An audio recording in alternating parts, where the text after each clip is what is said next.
Bonsoir à toutes et à tous et bienvenue à la FDM Toulouse. On est ensemble pendant une heure pour parler du TFC, la seule émission de la bande FM qui parle du Toulouse Football Club chaque semaine et aussi en replay, en podcast, où vous voulez. N'hésitez pas à la partager. La 347e émission ce soir à mes côtés. L'homme qui a tellement de casquettes qui pourrait ouvrir un magasin, c'est Nathan, président de Dernier Tolosa et co-animateur de l'émission ce soir. Comment ça va ? Ça va très bien. En plus de ça, je prends la place de Camille, donc on n'en finit plus de grimper dans la hiérarchie. Bonsoir à tous. Heureux d'être là ? Ah bah oui, heureux. Enfin, la place de Camille, de Sacha, de... Ah ouais, en fait. Ouais. Il y a eu tellement de monde qui passait ici, c'est incroyable. Effectivement, ouais. On va essayer d'être aussi bon qu'eux. En parlant de quelqu'un qui est très bon, à tes côtés on retrouve Fred. Fred, juste feuille de match. Comment ça va, Fred ? Merci Vincent. Écoute, j'essaie de recevoir. Ça va très très bien, ouais. Vraiment ? Ouais, vraiment. Là c'est bon, tu tiens ? Ouais. Il n'y a pas de rechute ? Là je suis prêt, demain c'est la coupe, là je suis prêt. Ouais, bon, c'est la meilleure paire de l'année pour toi, donc c'est sûr que tu es en forme. Voilà. À ma gauche, c'est pas très radiophonique tout ça, c'est Ben. Comment ça va ? Écoute, mieux que les MHSC, donc ça va. 2 passes décisives hier soir ? Ouais, c'est mieux, ouais, mais bon. Et on c'est a quand même pas gagné. Et ton autre club ce week-end, il a fait quoi ? Il a mis 5-1 à City. Toi, t'as multicasquette, t'es multiclub. Ouais, Tu seras donc le footix de l'émission. C'est peut-être pas l'offensif qui manque à Montpellier là.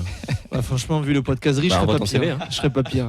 Et j'ai vu des gens se dire au club pour 10 000 par mois, on vient jouer si vous voulez. Donc. Écoute, là c'est les candidatures, n'hésitez pas. À côté, on retrouve notre invité du soir, lui aussi multicasquette, puisqu'il suit l'actualité du TFC, l'actualité de l'AN avant Guingamp. C'est Louis. Comment ça va, Louis ? Bah ça va, merci beaucoup pour l'invitation. Donc première avec nous, est-ce que tu peux te présenter rapidement à nos Ouais, alors suivants ? moi du coup breton d'origine, je suis arrivé à Toulouse fin 2020 pour les études et désormais je travaille du côté de la Dépêche du Midi, service des sports. Et comme tu disais, multicasquette, je suis aussi l'actu de l'En Avant pour un média local basé du coup en Bretagne. Parfait, et là tu seras vraiment très utile ce soir pour nous. Et en parlant d'homme utile, celui qui a lancé l'émission et qui est arrivé en courant, qui est essoufflé, c'est Clément. Comment ça va ? Ton micro ne fonctionne pas, Nadia, je pense qu'il n'est pas activé son micro, c'est pas ta faute, je pense qu'il y a une merdouille sur la friture. Alors, est-ce que oui, Voilà. on m'entend. il est de retour. Eh bien, bonsoir, je suis de retour à la table des négociations. On va essayer de sortir un gros match comme d'habitude. Et on salue bien sûr aussi Nadia en cabine, je sais pas si elle nous entend. Comment ça va ? Pardon, oui, en C'est fait, je prends connaissance de tes consignes en même temps. T'inquiète pas, on improvisera, Bonsoir, c'est très bien aussi. Mais ça va, merci. Bon courage pour l'émission.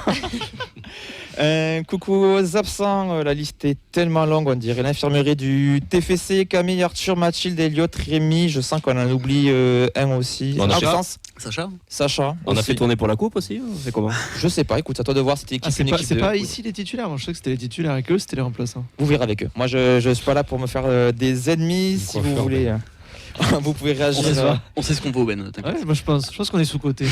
Dans quelques instants, on aura le coach des féminines Antoine Gérard pour faire le débrief du match de ce week-end, du match contre Saint-Malo. On aura le gros retour sur TFC OGC Nice et bien sûr la présentation du match de Coupe de France entre le TFC et l'AN avant Guingamp. Vous pourrez réagir en direct sur Twitter, sur le live de l'émission, aussi présent sur le live Facebook de Radio Occitania et de la feuille de match, sur Twitch, sur YouTube. Je crois que j'ai rien oublié. On n'a pas d'autres réseaux. Si, vous pouvez appeler aussi au 05 61 80 40 40. France 3. LinkedIn ? Oui, non pas France 3, mais LinkedIn. Vous FR3. pouvez vous abonner aussi à la feuille de match sur LinkedIn Et faire 3. et faire 3.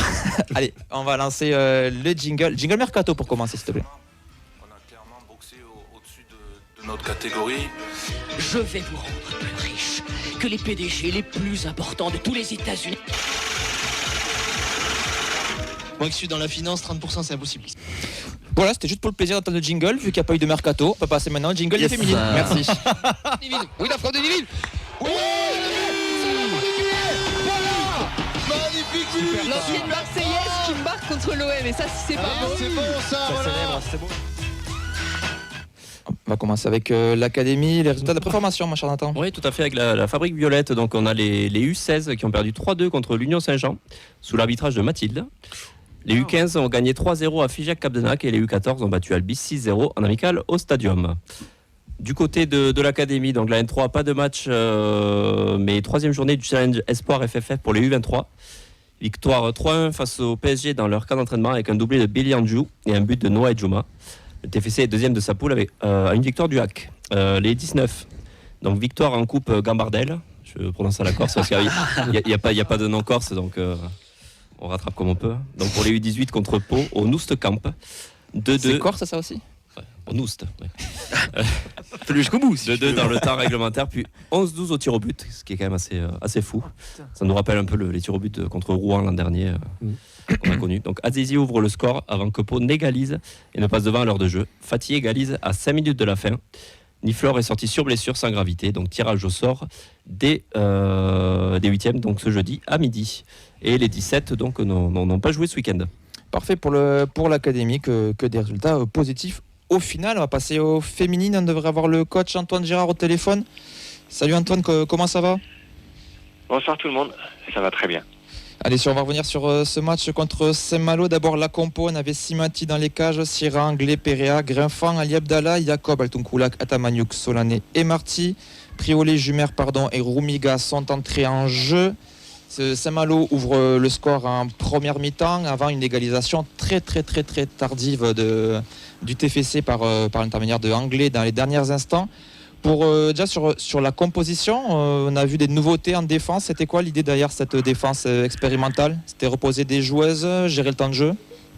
Ouais, c'était le 4e match d'une série de 6 là, qui va nous emmener jusqu'à Orléans. Donc à la sortie du match de Fleury, en se disant qu'on allait enchaîner les 6, on s'est creusé la tête pour essayer de maintenir tout le monde en bonne santé, en sachant qu'on sollicitait certaines énormément.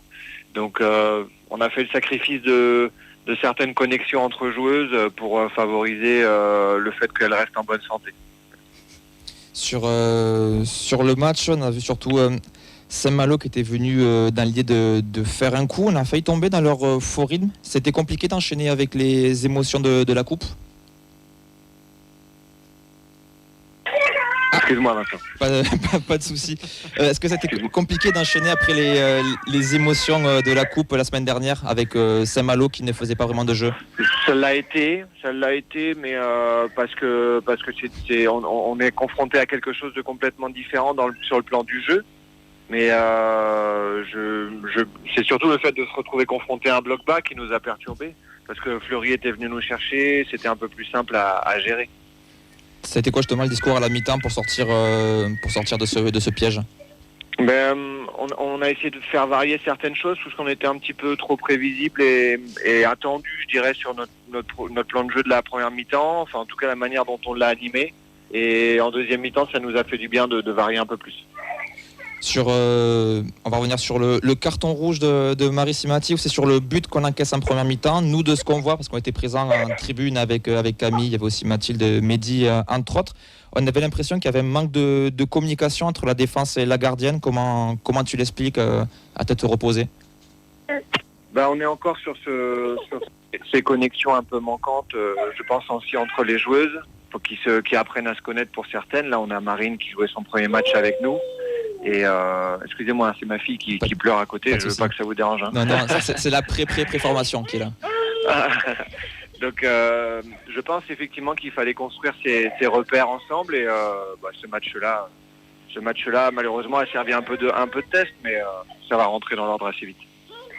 Le scénario du match, l'égalisation de la dernière minute, surtout beaucoup, il y a eu un poteau de barre, si je dis pas de bêtises, sur le match. Il y avait quand même l'impression qu'il n'y avait rien qui était en faveur du TFC sur ce match-là. En fait, ouais, je pense que ce qui est complexe, en fait, c'est que il y a des décisions qui sont dures à digérer en première mi-temps. Notamment, pour moi, un penalty assez flagrant pour nous en milieu de première mi-temps qui aurait pu débloquer les choses.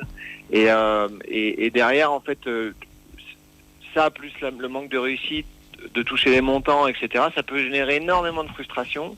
Et vraiment, la satisfaction, c'est que dans l'état d'esprit, la manière d'aborder la deuxième mi-temps, les filles ont été hyper déterminées. Et franchement, je trouve que c'est tout à fait mérité qu'elles arrivent à égaliser à la fin. Dans les faits de jeu du match, on a vu aussi Nivine Ali Abdallah sorti sur blessure. On l'a vu boitiller en fin de match. Est-ce qu'il y a des nouvelles? Voilà, un problème au genou. On attend d'avoir des examens. Pour l'instant, on n'est absolument pas en capacité de se prononcer. Voilà, c'est bizarre parce que c'est plutôt sur de la ligne droite, sur une course. Donc bon, le genou c'est toujours un peu particulier chez les filles. Et voilà, je veux pas.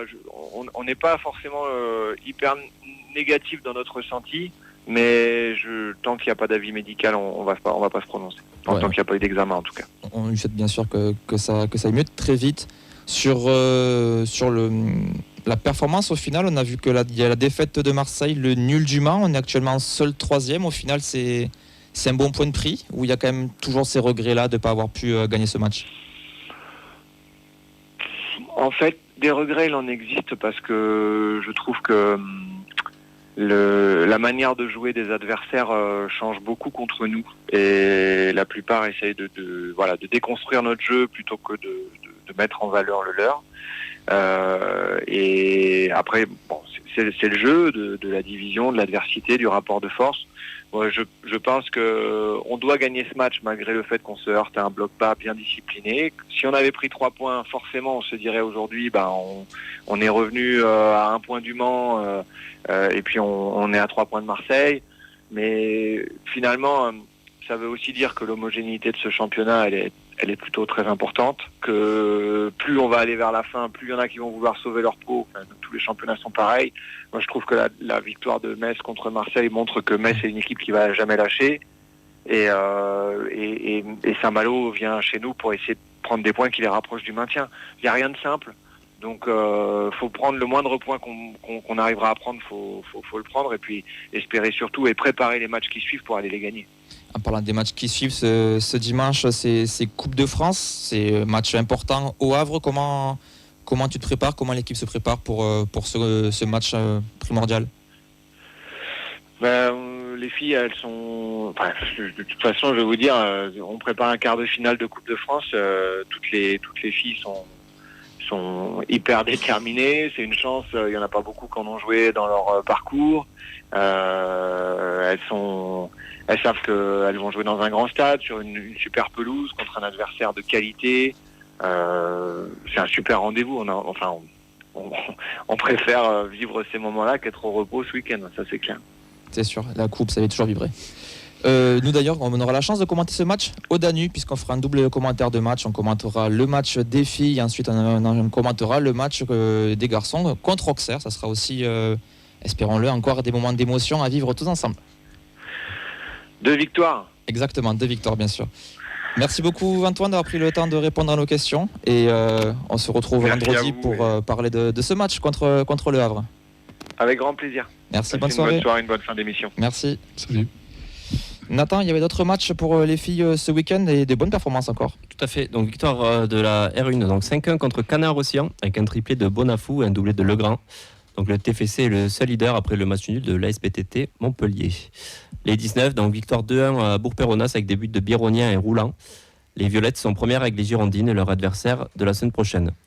Donc on vous rappelle que vous pourrez retrouver aussi les résultats le vendredi à 16h et les résultats chaque lundi à 16h sur nos réseaux. C'est marrant, Bourg-Péronas, Girondins, c'est quand même des équipes que Ben et le Montpellier pourraient affronter prochainement. Allez, on peut passer au jingle des prêtés. Il n'y a pas le jingle des prêtés. Oh non, il a merdouillé. C'est pas ta faute.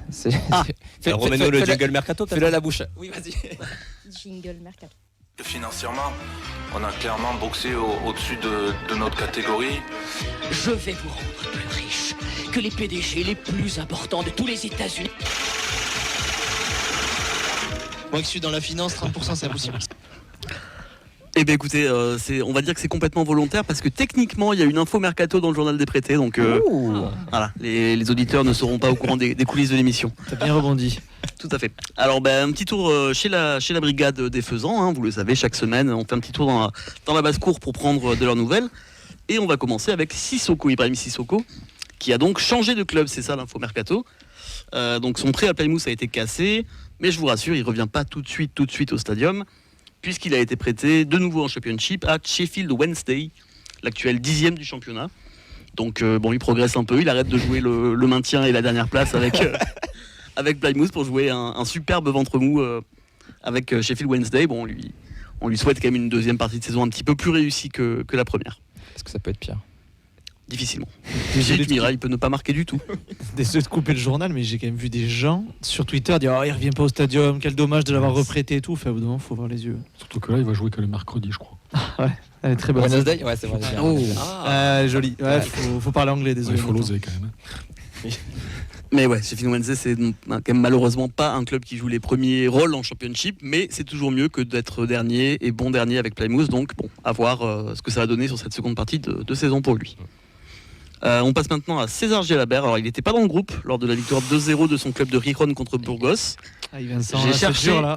J'ai cherché un petit peu, j'ai pas réussi à trouver la raison, donc je vais tenter un truc et dire que c'est parce que c'était une pipe. Ah, ça fera plaisir à Fredo. Je peux te micro jaune, Nadia, s'il te plaît, ça te dérange pas. Merci. Donc Riron il était suspendu. Okay. Kayena qui bosse, tu vois. Attends. Bah écoute, SofaScore ne mentionnait pas cela malheureusement. Flash score, toujours flash score. Merci Ben. Du coup, son club de Riron est toujours 9ème de Liga DOS et peut encore rêver des playoffs malgré 8 points de retard. Donc c'est encore, techniquement, c'est encore jouable. On va passer à Alex Dominguez. Le calvaire malheureusement se poursuit pour lui. Il est encore et toujours sur le banc lors de la défaite 1-0 de Eibar contre la Corogne. Tout le monde est perdant dans cette histoire parce que lui il tire le banc et que nous on se retrouve avec Chetil Hogg en numéro 2 alors qu'on pourrait avoir Dominguez qui me paraît quand même être un meilleur gardien. Un peu plus fiable. But de Jean Rau pour la Corogne ou pas du tout? Pas que je sache, mais je sais pas s'il a joué. Non, je pense mais il est pas prêté. Mais on s'en fout, on aime bien Jean Rau. J'ai hésité à faire laisse ça aux autres. À faire un focus sur Denis Jean Rau. Mais... Tu vas faire le journal des presque recrues. Oui. Tu feras un rapport à Comoli directement pour lui dire quand même Jean ça, remarquera. Même ça, il n'y en a pas eu beaucoup, parce que même des rumeurs mercato, on n'en a pas eu, pas eu 36. Est-ce que tu veux encore le jingle mercato pour meubler? Eh ben alors là, on va revoir une info mercato qui ne nous concerne pas nous, mais il y a une info mercato dans ce dernier sujet du journal des prêtés. Donc bien sûr, vous l'attendez tous, on passe à Saïd Amoulic, notre faisan préféré bien sûr. Le chemin de croix se continue pour lui. Il a été malheureusement impuissant lors de son entrée en jeu, lors de la claque reçue 4-1 contre Lodz. Mais on me souffle dans l'oreillette que l'horizon se dégage peut-être un petit peu. Alors peut-être La Britannique est en train de craquer, En effet, son concurrent direct, Imad Rondic, qui ne lui laissait que des miettes, a été vendu au FC Cologne et ne hante désormais plus les nuits de Saïd Amoulic, heureusement. Le faisant, va-t-il se changer en phénix? Va-t-on assister à une renaissance peut-être? Va-t-on assister à une fin de saison en boulet de canon de Saïd avant un retour en légende au TFC l'été prochain? Écoutez, ici on y croit fort et on espère. 2024 Ballon d'Or, France Football. Inch'Allah, Saïd Amoulic. Ah là, magnifique. Rien à rajouter. Écoute, il est là, tête de grand attaquant. Est-ce qu'on peut casser un prix en plein milieu de la saison pour le faire revenir? Bien sûr que oui. Mais voilà. Écoute, on peut. Est-ce que c'est une bonne idée après? Je sais pas. Dit. Pour le divertissement, c'est ouais, pour excellente idée. C'est vrai. Allez, merci beaucoup Clément. On va pouvoir se remettre de nos émotions et passer au retour de TFC Nice.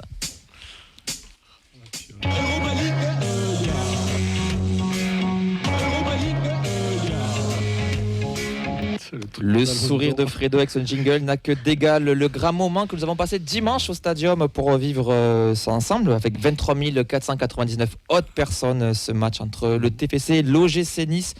Un partout, la composition pour commencer reste dans les cages. Mackenzie, Agdad, Canvo, Dounoum, Caceres, Soiseau, Bouclalma, Gribo. Oh, je pense que j'ai oublié un joueur parce que Canvo y est 2 fois. Qui ai-je oublié? J'ai oublié. Non, qui ai-je oublié? C'est pas la bonne compo qu'on a là, je crois. Il y en a 12, non? Oui, il y a un joueur en plus. C'est bon, je pense qu'ici sont tous. Le compte est bon. Canvo était tellement bon qu'on a vu 2 fois. Les remplaçants, on a Zayt, King et Babeka qui sont en train de aussi, de l'a jeu. vu 2 fois, mais pas pour la même raison. Messali à la 66e et Zuliani à la 82e. Ici, 3 personnes de talent ont trouvé le bon score qui était un partout. C'est Nadia, c'est Rémi et c'est moi-même. Comme quoi, j'aurais pas dû changer. On a été bon. Messieurs, je vais demander simplement vos points sur ce match, ce que vous retenez, pardon. Je vais retourner en réserve. C'est après qu'on va retourner les crêpes, on a dit. Clément, tiens, tu prends la parole. Quel est ton point sur ce match? C'est Kamanzi, effectivement. Alors moi j'ai, non pas 2 points, mais 1,5 point, on va dire. Le premier c'est que c'est une bonne réaction suite au no-match contre Montpellier, plutôt un bon résultat contre un club européen, ce match nul. Et on termine même avec des regrets parce qu'on sent qu'à peu de choses près, on pouvait peut-être le gagner ce match. Et le deuxième demi-point, c'est la bonne prestation défensive malgré la compo, on va dire, expérimentale. Mais est-ce que c'est grâce à nous ou est-ce que c'est à cause de la faiblesse offensive de Nice qui a quand même pas montré grand chose devant. Donc je me demande. Fred, ton point. Oui. Mes points. Mets tes lunettes. Moi, j'ai trouvé qu'on avait joué un peu sur un fil. Et on a quand même su garder une discipline tactique pour rester collé au score et avoir de la persévérance pour égaliser. Donc c'est ce qui m'a marqué.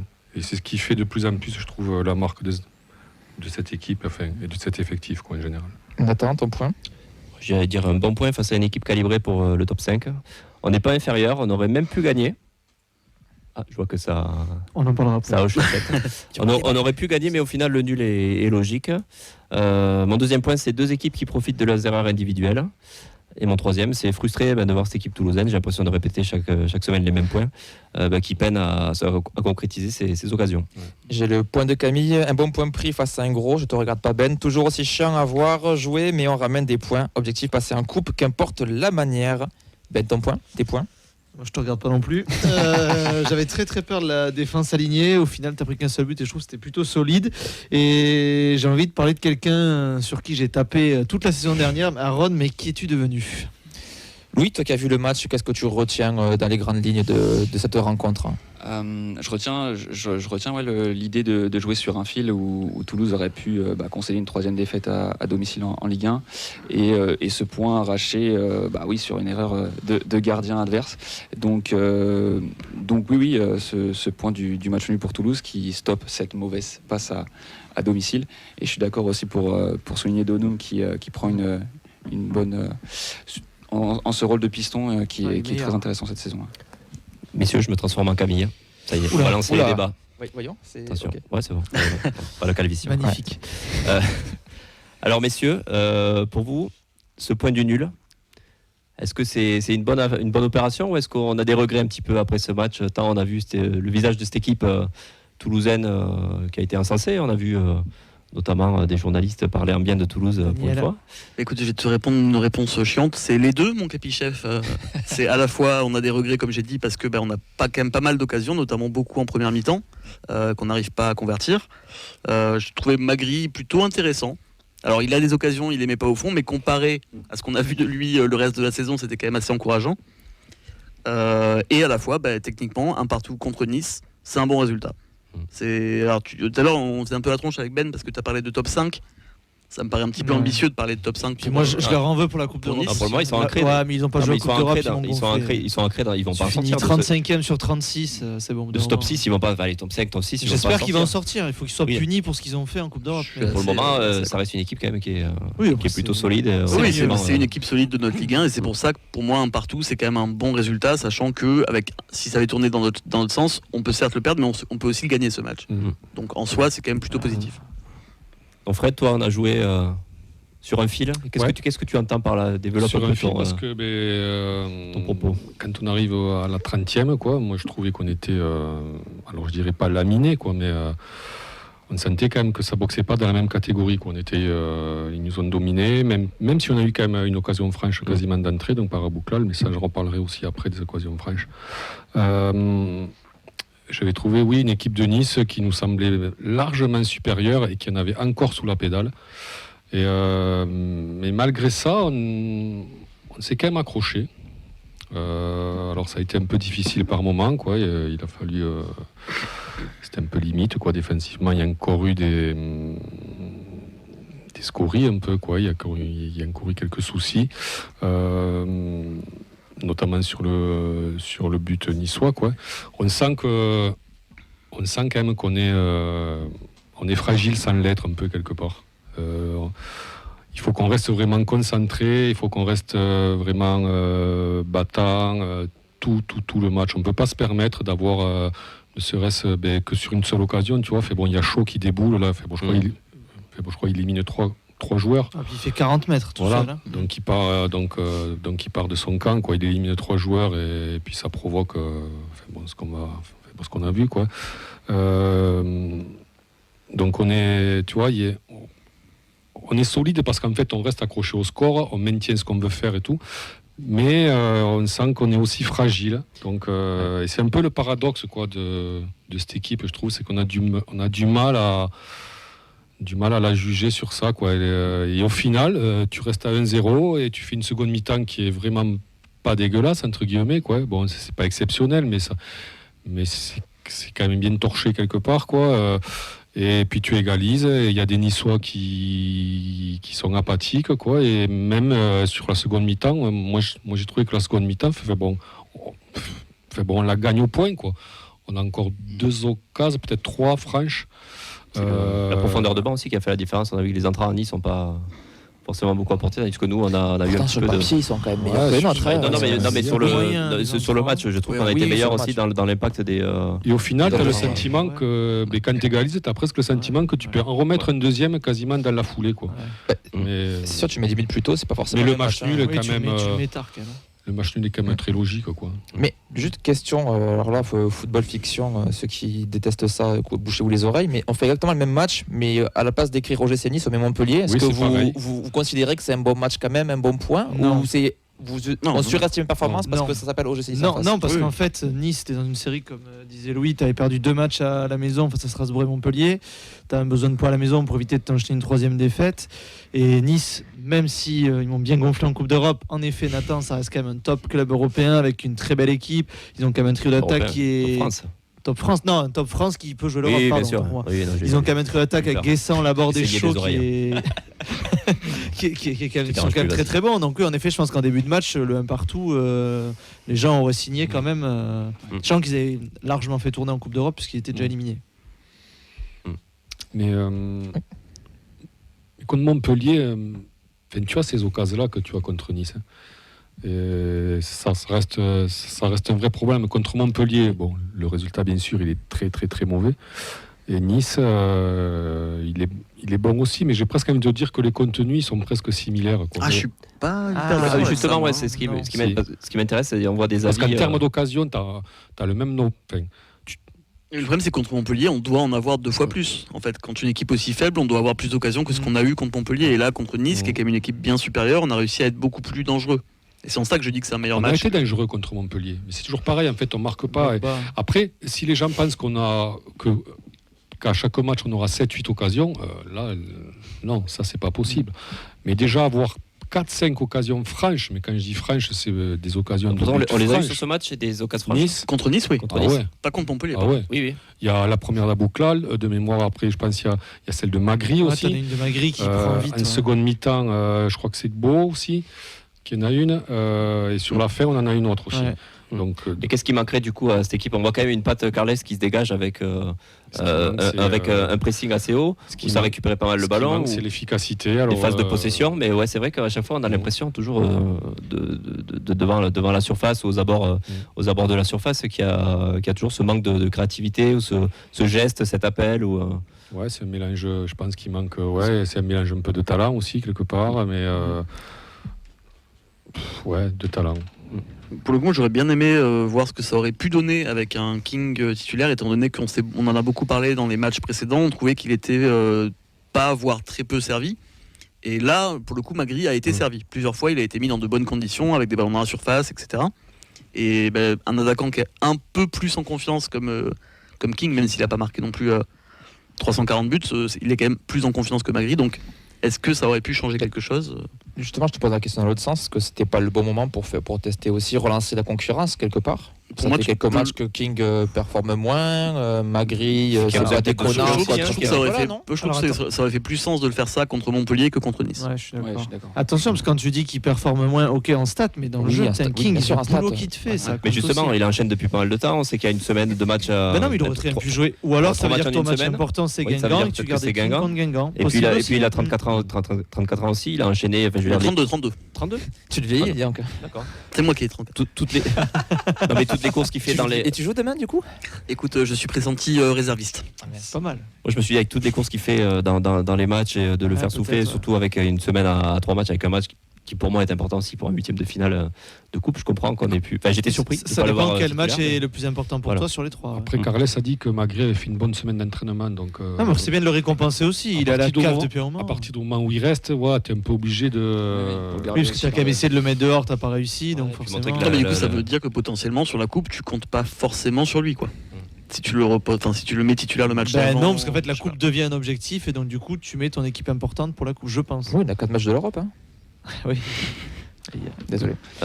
Sachant que Lille fait toujours match nul. Oui, mais je vais bien parler de tactique et de Carles du coup, parce qu'on parle de cette compo avec Magri qui se retrouve en pointe. Finalement, il a eu qu'une heure pour se tester, puisque King est rentré à l'heure de jeu. On a eu d'autres paris qui ont été faits, notamment Soiseau en défense centrale, Agdag aussi, Canvo qui repasse au milieu. Sur l'entrée de King, on a un Bouklal qui reste attaquant de pointe pendant quasiment 10 minutes. Est-ce que vous avez compris les différents choix? Est-ce que c'était une réussite pour vous, les choix de Carles? Toi, par exemple, Louis qui a vu l'extérieur. Ouais, alors moi pareil, ça reste un petit peu compliqué de voir sur cette fin de match. J'avais seulement un œil sur le match, mais c'est vrai qu'ils ont cette complémentarité en attaque avec Abouklal qui peut jouer pointe, Magri forcément, Babika qui apporte aussi souvent sa vitesse sur le couloir. Et j'ai bien aimé parce qu'on a vu beaucoup plus Gbo vraiment en tant que numéro 10 dans ce match, qui a pris les manettes du jeu. Et ça a été intéressant. Et comme on disait, après, il y a l'apport du banc aussi. Moi, je trouve, on en parlait là sur la partie surface de réparation, où je trouve peut-être qu'il manque de la taille sur cette attaque. Il y a beaucoup de centres. On voit Donum, on en parlait tout à l'heure, qui adresse énormément de centres dans les fins de match. Des équipes parfois qui se resserrent aussi pour garder les points. Et pas forcément de taille et de joueurs qui peuvent venir mettre la tête. Et un Cresswell ne montera pas encore. Donc je trouve qu'il manque encore des petites choses dans cette attaque.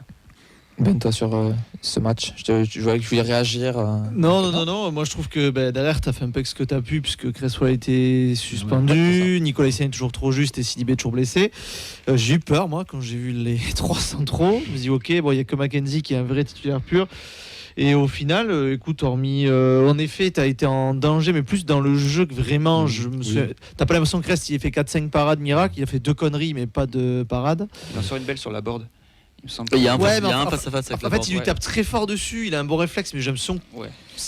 Ok, il est là. En première mi-temps. Ouais.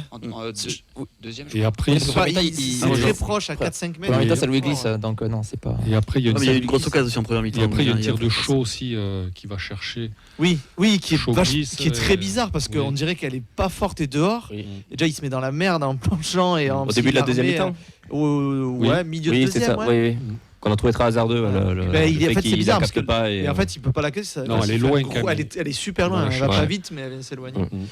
Et donc cette défense expérimentale, écoute, ils ont fait le taf. On a revu Kamanzi parce que je me demandais s'il était encore au club. C'est un petit moment qu'on l'avait pas vu. Et donc écoute, non, derrière ça a été correct. Les choix, je dirais pas ont payé, mais je suis content pour le pauvre Agdad qui a pas fait de conneries sur le match déjà. Il a fait un match cohérent et c'est bien pour lui parce que le pauvre, il s'est quand même pris un gros torrent de haine sur ses quelques erreurs. C'est le match face à Paris, je crois. Et donc voilà, donc j'étais content pour lui qu'il fasse un match cohérent. Ouais, c'est bien pour la confiance aussi, puisqu'il avait été relancé direct contre Laval. Il n'y avait pas trop le choix, mais 3 jours après. Comme là, au final. Et puis là, pas le choix, il joue et puis même ça communiquait bien. Dans l'anticipation, c'était pas trop mal. Et puis pas de grosses bévues. Mais après, il jouait pas. Attends, je sais pas, il jouait pas axe gauche aussi. Oui, il jouait centre. Voilà, est-ce qu'il est peut-être pas plus à l'aise. À l'aise. Oui. Vraiment centre que axe gauche, tu vois, ou peut-être il doit faire dans la relance des choses différentes. Je sais pas, peut-être qu'il y a ça aussi. Ou là, il est protégé un peu à la Hilton. Il est protégé par Mackenzie et Soiseau. Ça l'a peut-être aidé aussi. En tout cas, on a vu une grande adaptabilité de tout l'effectif, puisqu'on a eu des joueurs qui vraiment ne jouaient pas à leur poste et s'adaptaient à la perfection. Je veux dire, on n'a pas vu de différence entre un Soiseau axial et un autre joueur qui aurait pu être à ce poste-là au final. Je veux dire, il y a eu plusieurs changements qui n'ont pas impacté. On a vu aussi quand les joueurs rentraient, ça se réorganisait très vite. Il n'y avait pas de flottement, je trouve. Pour le coup, en tout cas, pas d'erreur. Donc, c'est une bonne chose aussi, ce point-là, non? Oui, mais il y a quelques changements de dispositif à chaque fois, je veux dire. Il y a quand même eu quelques ajustements en début de match. Mais bon, c'est normal, c'est une défense expérimentale, mais on sentait sur les 20 premières minutes peut-être que des fois les automatismes n'étaient pas encore complètement là. Mais bon, encore une fois, c'est normal. Les mecs étaient non seulement pas à leur poste, mais en plus n'avaient pas beaucoup joué ensemble depuis le début de la saison. On s'est fait peur 1 ou 2 fois. Mais une fois que le match a été lancé, qu'on s'est mis un petit peu à poser notre jeu, c'est quand même rentré dans l'ordre globalement. Mais moi j'ai un petit bémol sur l'apport des remplaçants quand même. Vas-y, ouvre la porte. C'est parce que c'est pas forcément en termes de dispositif, puisque ils connaissent leur rôle et c'est pas ça la question. Mais par exemple, un Babika, je trouve qu'il doit apporter beaucoup plus quand il rentre. C'est compliqué des fois. Je sais pas si c'est au niveau de l'envie ou purement au niveau technique, mais des fois, on a l'impression qu'il a pas trop envie, quoi. Juste si quelqu'un peut me dire la minute et le seconde exact où Babika fait un bon choix sur ce match, je suis curieux de revoir ça parce que c'est 95e quand il offre son maillot à l'adversaire. Non mais il a fait du Babika, il a couru, il a fait des courses, il a chopé 2-3 corners, il a fatigué un peu les défenses. Il lève pas la tête, il y a plein de moments où il y a des appels partout autour de lui, il les voit pas, ils font step baisser. Je pense qu'il a tellement de mal à maîtriser ce ballon qu'il n'arrive pas à avoir la tête en haut et avoir le ballon dans les pieds. Il lève la tête, il se fait une entorse, quoi. Pas loin. Bon, en tout cas, il marche sur le ballon, il dit c'est dommage. Hein. Non, mais après, c'est un genre de profondeur. Donc, dès que c'est un peu serré derrière, dès que tu es serré, dès que tu es un peu empêché de prendre cette profondeur, mais là, il est embêté. Ça fait un petit moment que tu n'as pas mené au score jusqu'à la 80e pour juste sa vitesse. Et en face, quand même, il avait des clients, quand même. Oui, bien sûr. Evelyne Barr, Klaus. Après, bon, c'est pas le seul à avoir déçu dans les entrants. Zaitz aussi, ça a été compliqué. C'est moins pire que d'habitude. King, on l'a pas beaucoup. Et puis on a pu le voir un peu plus souvent aussi. Longtemps, Zaitz. Non, mais Zaitz, c'est moins pire que les fois précédentes. C'était pas mieux, mais c'est moins pire. Et pourtant, malgré le coaching, tu marques. Ouais, mais tu marques pourquoi ? Parce qu'il y a un coup franc et que Boulka, c'est le Père Noël. Hein. Parce qu'il fait un bon match jusque-là, et là, il te fait un truc. Bon, après, peut-être qu'il rend à Reste ce qu'il lui a donné en première mi-temps. Mais ils sont fait un check à la fin du match. C'est la même surface ou Reste Ouais, c'est la même surface. Et en plus, le ballon paraît pas compliqué. Au début, moi, je me suis dit, c'est pas un faux rebond, un truc, mais même pas. Non, il la capte pas. Il a sorti quelques-unes avant. Mais oui, il fait un bon match qui est super cohérent. C'est quand même un des top gardiens de notre Ligue 1, Boulka, normalement. C'est le problème des gardiens, dès que tu fais boulette. Surtout que lui, il est vraiment pas coutumier du fait. C'est pas un mec qui est habitué à faire, c'est pas Poulaïdel, quoi. Donc, je suis désolé, mais Apoula, si nous écoute. Ça m'a vachement surpris de lui. Alors, c'est vrai que je voudrais bien revenir, moi, sur le côté, on aurait pu gagner. Mais je trouve que quand même le côté Père Noël, il améliore un peu le contenu du match au final. Alors justement, c'était ma question. En fait, on a vu dans cette équipe au final toulousaine assez peu de temps faible au final. De mon point de vue. Le début du match, on en parlait avec Fred. Le début, c'est pas un miracle, que toi, il est mieux placé le 15-0.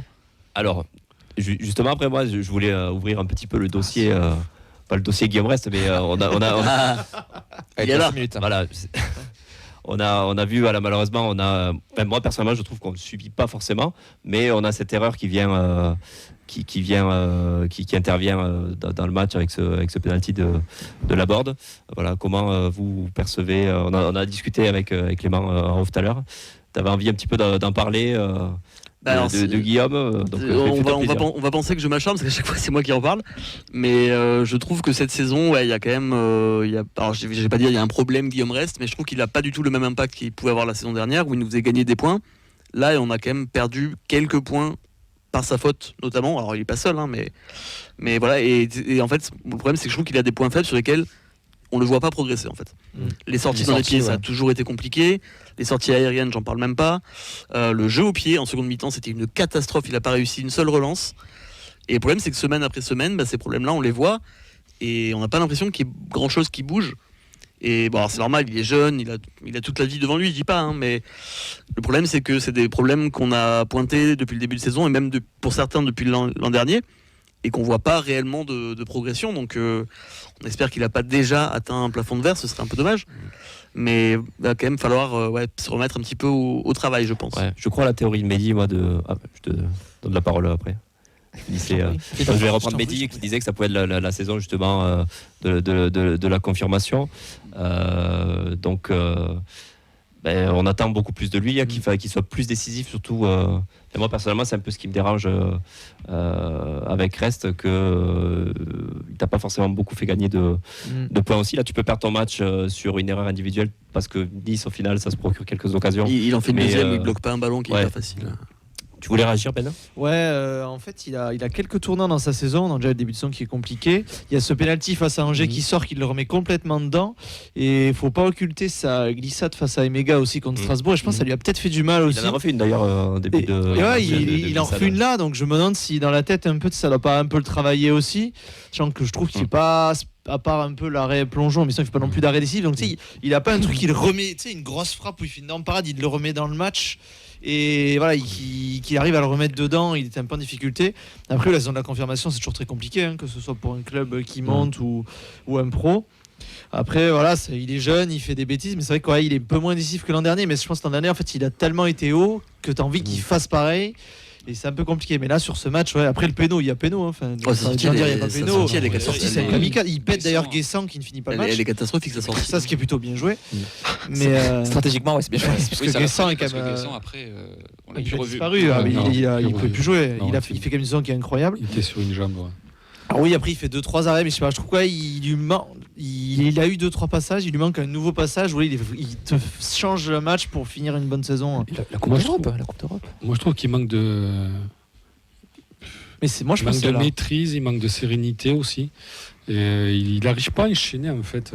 Bon, l'année dernière, c'est vrai, comme tu disais Ben, il était sur un nuage, il était il n'y a pas que ça, quoi, le nombre de poteaux, tous les poteaux sont des buts aussi. Mais c'est vrai, il n'y a pas de poteaux cette année, mais tu as raison. Ils ont élargi les cages cette année, donc c'est honteux. Compliqué. Ouais. Même les arrêts, quoi. Enfin, Bruno sortait des arrêts. Et là, on a l'impression que cette année, il y a tout son côté négatif qui ressort. Ouais.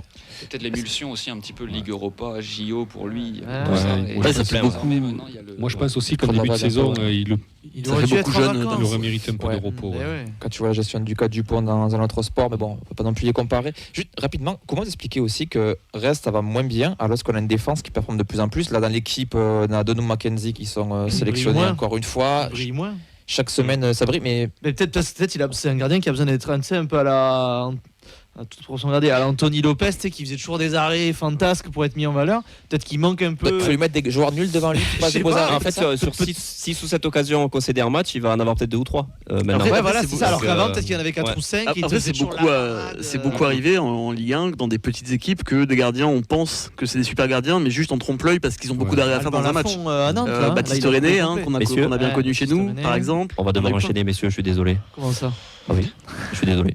On va enchaîner avec. On voulait faire un petit point sur Donoum, la prestation qu'il fait. Donc, tu voulais un petit mea culpa tout à l'heure. Donc, on va pas mea culpa. Une teinture directement? Non, pas mea culpa. Je t'ai tapé dessus toute la saison dernière à juste titre. Oui. Et en fait, à la télé, je sais pas si t'as des matchs sur DAZN, mais ils ont dit qu'en fait, moi je savais pas que c'est Donoum qui a été voir Carles pour dire écoute, moi je joue piston au standard. C'est ce qu'ils ont dit. On va jouer à 5. J'aimerais, teste-moi piston en amical. Ça s'est super bien passé. Ouais, ils ont dit ça, j'ai été surpris, je n'avais jamais entendu ça.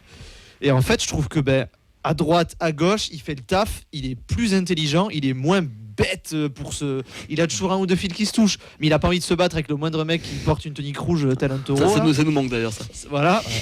Et il fait des bons choix, il percute. Alors ouais, on en parlait avec Nathan Hoff, il est un peu frustrant dans ses choix, mais c'est normal. Il a encore une grosse débauche d'énergie. Il a encore eu beaucoup de déchets en termes de ballons perdus, mais bon. Ouais, mais je trouve qu'en fait, il te donne tellement, que ce soit défensivement, il lâche jamais rien, il porte quand même beaucoup le ballon, il gagne, je sais pas combien il gagne de mètres balle au pied par match, mais c'est quand même pas mal. Donc ouais, écoute, je trouve qu'il fait une saison plutôt cohérente et je suis content pour lui. Après, il lui a remis misère la saison dernière. J'aimerais bien qu'il mette un petit but ou qu'il nous passe quelques passes D histoire de bonifier le truc. Parce qu'un but en 1 an et demi, ça fait un peu l'aide dans les stats. C'est de il a fait combien de passes décisives? Quelques-unes. Et encore, et son but, si tu comptes pas à Liverpool, s'il n'y a pas frappe contrée. Mais là maintenant dans le jeu, en fait, il est influent. Oui, je trouve, ouais. L'année dernière, il n'était pas du tout influent. C'est lui qui t'initie les mouvements au final. Mais il te donne fait le lien entre cette défense et le milieu. Il te fait le lien. Messieurs, rapidement, on va terminer avec les top et flop de ce match. Donc on va parler de Donoum forcément. Est-ce que vous avez d'autres tops? Caceres, ça fait quand même. Après, est-ce qu'on a besoin de le dire à chaque semaine? Il y est à chaque semaine. Ouais, mais ça bouge sur la feuille. Ça fait des mois qu'il y est Caceres. Ça fait quand même pas mal de matchs d'affilée là qu'il enchaîne vraiment. C'est vraiment un super joueur. Et vos flops du coup? Beau, j'ai envie de dire. Après, c'est vrai que j'avais pas fait gaffe. S'il avait une gêne, c'est possible que ça les gêne aussi. Je pense qu'il va avoir besoin d'un peu de repos, bien mettre le cerveau au frais, tranquille, repose-toi et reviens en forme pour la fin de saison. D'autres flops, je vois citer Rest, Babika. Il reste obligé. Moi je mettrais le banc dans son ensemble, mais c'est pas que sur ce match. C'est vraiment un problème global depuis le début de saison. Les remplaçants, je trouve, n'apportent pas assez. Et ça aurait été une bonne idée du coup de peut-être recruter au mercato. L'entrée de Zulani pour Mehdi, chouchou, qui a apporté pas mal d'énergie, de peps, je trouve. Il a le peps du petit jeune qui a envie de montrer, quoi. Donc c'est bien. Peut-être qu'il aura peut-être Non, mais un je quart pense que d'heure. ça fait du bien aussi à l'équipe de voir un petit peu de moi, quelqu'un qui avait envie, qui rentre dans une équipe qui perd 1-0. Tu veux dire plutôt que Zaïch qui a envie de marcher et qui a pas envie d'être là, quoi. Je comprends. Ouais. Lui, par contre, Ça sera le mot de la fin de ce retour de match entre TFC et Nice. Un bon point ou 2 points de perdus. Vous pourrez refaire le bilan en commentaire. Ça nous fera du référencement. N'hésitez pas. On va passer maintenant à la présentation du match de Coupe de France entre le TFC et la Navan-Guingamp.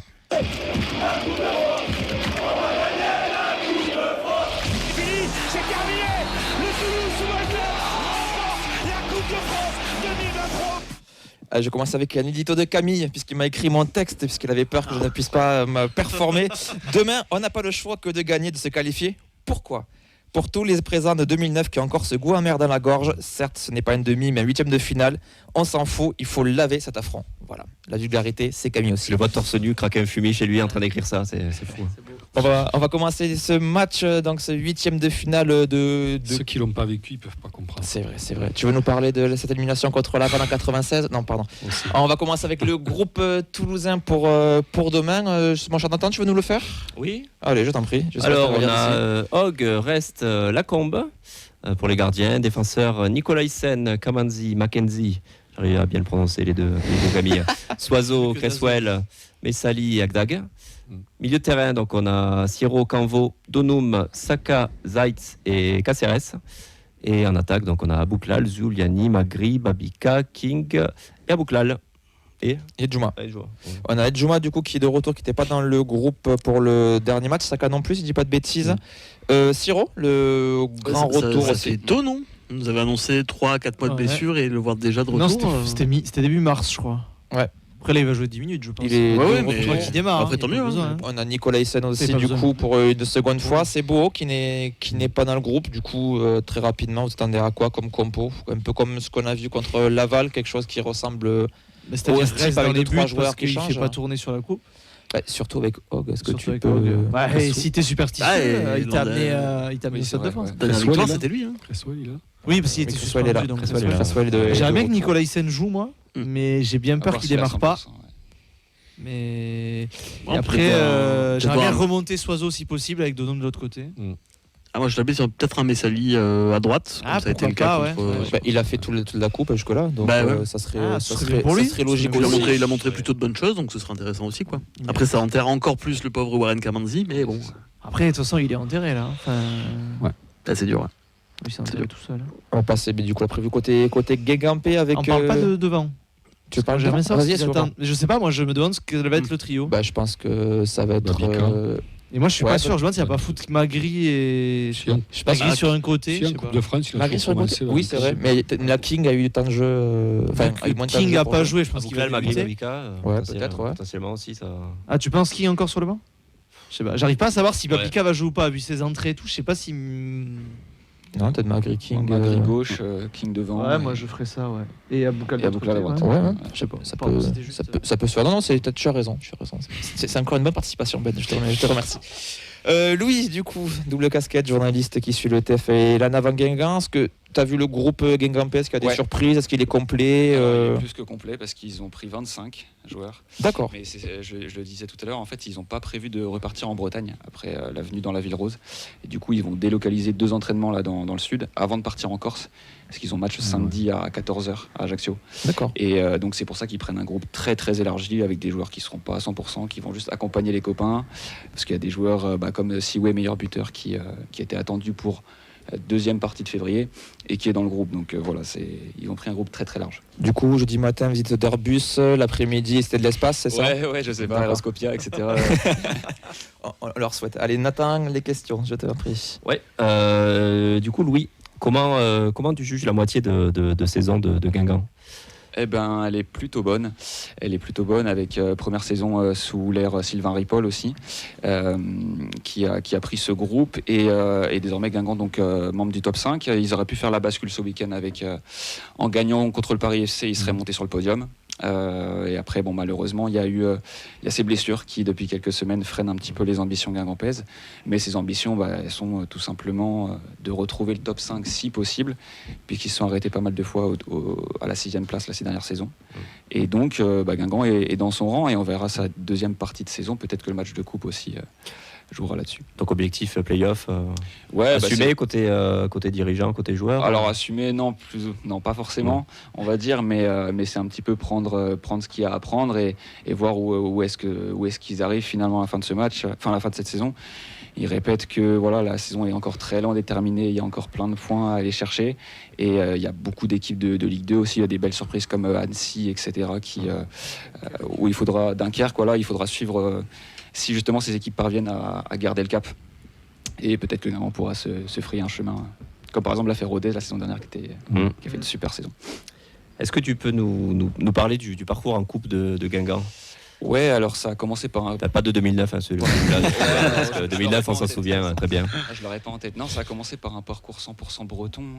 Non, pardon, ils vont en Normandie. Vous avez commencé 7e tour, c'est ça ? Ouais. Et ils vont à Serquigny-la-Cendre, qui me semble être une équipe de R1, R2, j'ai plus tout en tête. Carton là-bas. Et ensuite, Dinan-Léon, donc 100% costarmoricain, où pareil, ils ont fait l'affaire avec des bons joueurs de rotation qui ont tenu le rang. Ensuite, après Dinan-Léon, je crois que c'est directement... 32 et c'est 16e même. Ouais, j'ai perdu. Le club de Mbappé. Oui, c'est contre Caen. Ouais. Où là, ils étaient supérieurs au Stade Merlin de Caen. Il n'y a pas eu trop de débat là-dessus. Et là, du coup, cette victoire, la dernière, c'était contre Sochaux. Contre Sochaux, voilà, exactement. Encore au stadium, j'allais dire. À Roudourou. Merci pour les souvenirs. Et donc, non, cette équipe de Guingampais, elle a plutôt bien géré son parcours. Et je disais, avec des joueurs qui, malgré les blessures, les joueurs de rotation ont tenu leur rang. Et donc, ça a aussi insufflé cette dynamique en Ligue 2 qu'ils ont réussi à poursuivre. Et aujourd'hui, Guingamp, on va en venir, mais c'est devenu au stadium, c'est vraiment un plus pour eux. Et ça balisera peut-être la deuxième partie de saison. Ouais. C'est passé au tir au but, non, contre Sochaux, non Contre Sochaux, c'est parti. C'est passé quand même c'était chaud. C'est passé ric-rac. Ça leur a fait au moins un bon apprentissage parce qu'ils n'étaient pas encore passés au tir au but depuis quelques temps. Donc ça se travaille. C'est une loterie, ça se travaille, mais en tout cas, quand tu les joues, c'est plus facile les tours d'après. Comment est-ce qu'on accueille du coup le tirage face au TFC ? Écoute, mieux du côté de Guingamp que du côté de Toulouse, je pense. Même si j'ai vu tirage peut-être quasi parfait, etc. Mais par rapport aux souvenirs, c'est vrai que Guingamp a plutôt des bons souvenirs de leur venue au stadium. La dernière, c'était un nul accroché à la dernière minute, aussi avec Mchangama. Et c'était un super match qui avait été vraiment animé. Un bon 2-2, c'était un super match. Donc non, comme je disais, c'est un plus et c'est un super défi, je pense, pour ce groupe d'aller se confronter à une Ligue 1 qui joue plutôt la première partie de tableau en Ligue 1. Et Guingamp, je pense que, comme je le répète, c'est un super défi et je pense pour eux, ils amènent un groupe élargi, etc. Et ça va être un super match. Tu disais que jusque-là, ça avait quand même plutôt tourné. C'était plutôt une équipe de rotation qui avait vu jusque-là. Ouais. Là, forcément, Ligue 1, 8e de finale, tu penses que c'est le 11 type qui va démarrer ou avec le match de championnat samedi, ça peut encore tourner ? Je pense qu'il y aura un tout petit peu de rotation, mais notamment un joueur comme Alpha Sissoko, meilleur passeur de Ligue 2, qui revient tout juste. Il avait pris 3 matchs contre Sochaux, justement, qui revient. Donc... il y a des joueurs je parlais d'un groupe élargi, mais qui reviennent tout juste de blessures. Donc ça m'étonnerait que Ripoll aille les remettre dans le grand bain tout de suite, mais plutôt les jauger sur une fin de match. Potentiellement, s'il y a un score accroché, ça peut faire l'affaire dans les dernières minutes. Mais non, je pense que ça va être plutôt ce qu'on a vu sur les derniers matchs de Ligue 2 avec des Brighton, Labo, etc. Et puis le retour notamment, je pense, Khalidou Sidibé et Sohaib Nayar. Est-ce que tu peux nous parler du coup de ces points forts Qu'est-ce qu'il y a à craindre en fait du côté de Guingamp ? C'est bête à dire, mais c'est ce groupe, ils cohabitent super bien et puis ils partent un peu en road trip pour eux, comme les joueurs de NBA là. On se fait la petite escale à Toulouse, et ensuite on va direction la Corse. Franchement, ça, je sais pas quel temps il fait à Guingamp en ce moment, mais ça doit leur changer un tout petit peu.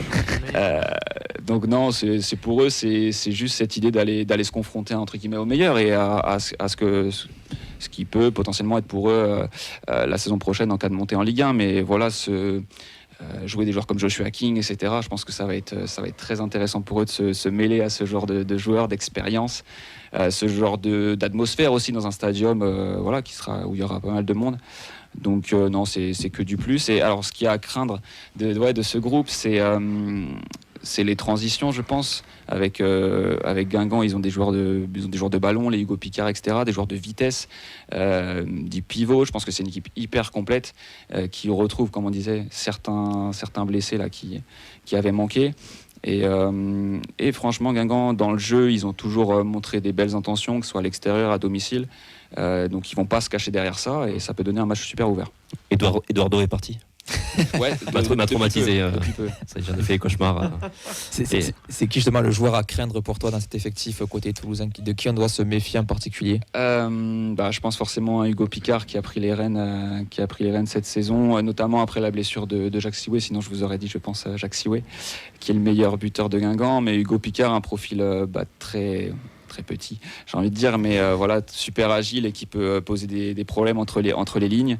Et puis, c'est surtout ce joueur-là sur les coups de pied arrêtés aussi qui amène sa patte droite. Il manque encore on parlait d'année de confirmation pour Rest, mais il faut aussi qu'il montre notamment cette confirmation dans les stats, notamment. On parle beaucoup des stats, mais pour un numéro 10, pour un joueur comme lui aussi, c'est attendu. Surtout qu'on parle beaucoup d'élever un palier pour lui en l'occurrence. Donc ça va être à suivre, voir comment il va se confronter justement à cette Ligue 1. Des points faibles côté Guingamp.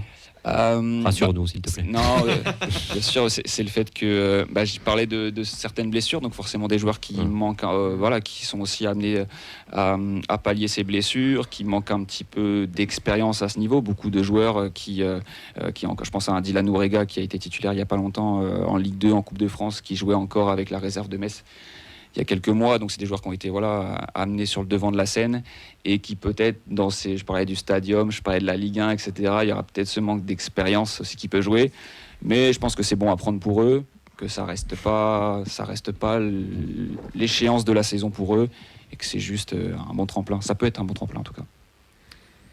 Merci beaucoup. Pour terminer, on va, à moins que personne n'ait des questions pour Louis, on va enchaîner avec les pronos. Donc on va commencer avec toi, Louis. Qu'est-ce que ça t'inspire ce match? J'ai pas trop réfléchi encore, mais je verrais bien une petite séance de tir au but. On en parlait. Un traumatisme. Je verrais bien une petite séance de tir au but et le TEF quand même qui passe. Ben. 3-1 King, j'ai mis Beau, mais du coup j'ai remplacé par Donou, mais un but de notre Charlie national de la tête. J'ai absolument pas réfléchi. 2-0 Toulouse, King et Zuliani pour faire plaisir à Mehdi. Nathan, toi? À moi? Écoute, on est dans l'ordre, donc vas-y. Moi, je vais dire 2-1 pour nous et on va marquer sur un coup franc à la fin, un but de la cuisse ou du torse, je sais plus. Tu vois de quoi je veux parler. De CSC, de Monsieur CSC, c'est ça? Voilà, non, 2-1, après je sais pas, on va dire King et Cresswell, tiens. Fred? Non, 1-0 Babica. Ok. Oh, tu prends des risques. Moi, je vais rester sur une victoire 2-1 également, et j'ai envie de croire au premier but de Magritte qui va lancer sa saison, suivi d'un but de, allez, je fais que des paris, Nicolas Hyssen pour son retour. Putain. Nadia, faut la jouer la cote. La cote est folle. Nadia, tu as eu un bon prono, il me semble, pour le dernier match contre Nice, donc qu'est-ce que tu vas nous dire là? Je sens tous les regards sur moi là. Que faut-il parier ce week-end, demain? Je vais dire 2-0. Pour Et s'il te plaît. T'as dit quoi? Non, j'ai dit pour qui? J'ai eu peur. Du coup, je vais dire Donum et Cresswell. Ok, c'est cool. Ça se mouille en tout cas. C'était les paris RMC. Exactement. Courbis, vas-y. Et moi, je vais partir sur 2. Voilà, c'était juste pour le plaisir d'avoir cette imitation-là. C'est un match de coupe, c'est toujours un match important, c'est toujours une saveur différente. Ouais. Clément bouche les oreilles, je sais que toi la coupe, c'est pas forcément Écoute, non, j'en suis revenu, quitte à être là, autant la jouer. Exactement. C'est l'objectif numéro 1 du coup. Non. Si. On est pas si loin, il y a plus beaucoup de matchs, il y a quand même le tableau qui s'ouvre aussi. Sachant que Lille est amené au tir au but par Dunkerque qui a égalisé à la 96e les Dunkerquois, donc peut-être un gros qui va sortir d'ici quelques instants. Voilà. Et Skita qui revient au stadium en quart de finale. On compte sur notre envoyé spécial Skita pour faire basculer. C'est tout ce qu'on peut souhaiter. Merci plus sur le terrain. À toutes et à tous de nous avoir suivis. Merci Nadia à la technique. Merci Nathan d'avoir co-animé cette émission. Merci Vincent d'avoir animé. Merci Louis pour ta participation. Bon match demain. Merci Ben, merci Merci, bon match Clément, merci Fredo. On se retrouve vendredi pour une nouvelle émission, le débrief de ce match. La présentation du match contre Auxerre et du match aussi contre Le Havre en Coupe de France féminine. N'hésitez pas à vous abonner sur tous nos réseaux et passer surtout une très bonne soirée. À demain au stade et sinon à vendredi. Ciao, ciao, ciao, bonne soirée. Salut. Ciao.